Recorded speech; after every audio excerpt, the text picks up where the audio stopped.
Assalamualaikum warahmatullahi wabarakatuh. Perkenalkan sebelumnya, nama saya Hera Aprilia Sabrina dengan NIM 1908387. Pada kesempatan kali ini, saya ingin membuat video pemahaman saya mengenai materi proses keputusan inovasi dengan mata kuliah Kebijakan dan Inovasi Pendidikan yang diampu oleh dosen Bapak Dr. Haji Agus Muharram MPD dan Ibu Wina Musikaati MPD. Selamat menyaksikan. Baik, untuk yang pertama adalah tahap pengetahuan atau rasa ingin tahu. Nah, pada tahap ini, seseorang itu menyadari bahwa adanya inovasi dan mencari tahu bagaimana inovasi itu ada. Nah, ada 3 tipe dari pengetahuan. Yang pertama ada software information, yakni terkandung di dalam inovasi dan untuk mengurangi ketidaktahuan atau ketidakpastian. Nah, contohnya informasi ini dapat diketahui dari rasa ingin tahu si pencari informasi. Bagaimanakah informasi ini, inovasi ini? Nah, yang kedua ada how to knowledge, yakni informasi mengenai bagaimana cara penggunaan inovasi. Kemudian yang ketiga ada principle knowledge, yang dimana informasi mengenai mengapa dan apa landasan inovasi ini dibuat. Kemudian contoh dari adanya proses atau tahap pengetahuan ini adalah ketika seorang guru mendengar adanya metode baru dalam cara menghitung cepat. Nah, guru tersebut ini langsung mencari tahu atau men-searching bagaimana sih atau apa sih yang dimaksud inovasi dari cara menghitung cepat ini. Nah, berarti guru tersebut sudah melalui tahap pertama dari keputusan inovasi. Tahap kedua, yakni tahap bujukan atau persuasif. Nah, pada tahap ini munculnya sikap penerima inovasi, apakah itu menyukai ataupun tidak. Nah, seseorang ini tidak akan menyukai inovasi apabila dia tidak tahu bagaimana landasan dan apa inovasi secara jelasnya. Nah, dalam tahap ini juga ada namanya preventive innovation, yakni sikap di mana penerimaan inovasi karena seseorang itu ingin terhindar dari sesuatu yang tidak diinginkan pada masa yang akan datang. Contohnya itu penerapan KB dan penerapan asuransi dalam kehidupan sehari-hari. Dan dalam bidang pendidikannya adalah penerapan kurikulum darurat ini untuk mencegah kurangnya maksimal kurikulum yang sebelumnya dilaksanakan pada pembelajaran daring.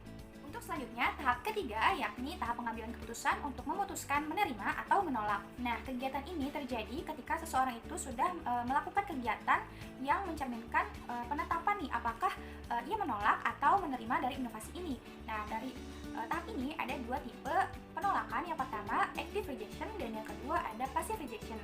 Untuk active rejection ini adalah kecenderungan seseorang untuk mempertimbangkan terlebih dahulu inovasi yang telah ada. Namun pada akhirnya ia memutuskan untuk tidak menerima dari inovasi tersebut.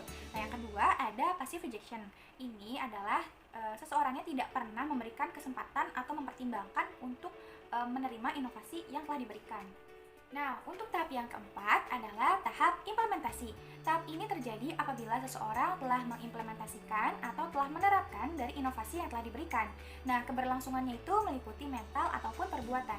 Reinvention adalah salah satu istilah yang terdapat dalam implikasi ini. Apa itu reinvention? Yakni inovasi yang diberikan itu berupa modifikasi, jadi hal yang telah ada di masa lalu namun diperbarui. Contohnya adalah adanya laptop yang sebelumnya merupakan komputer, jadi lebih ringan karena adanya perubahan iptek.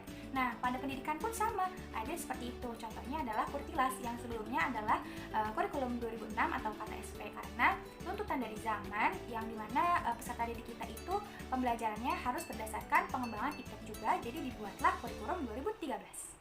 Kemudian tahap yang kelima atau yang terakhir adalah tahap konfirmasi pengambilan keputusan.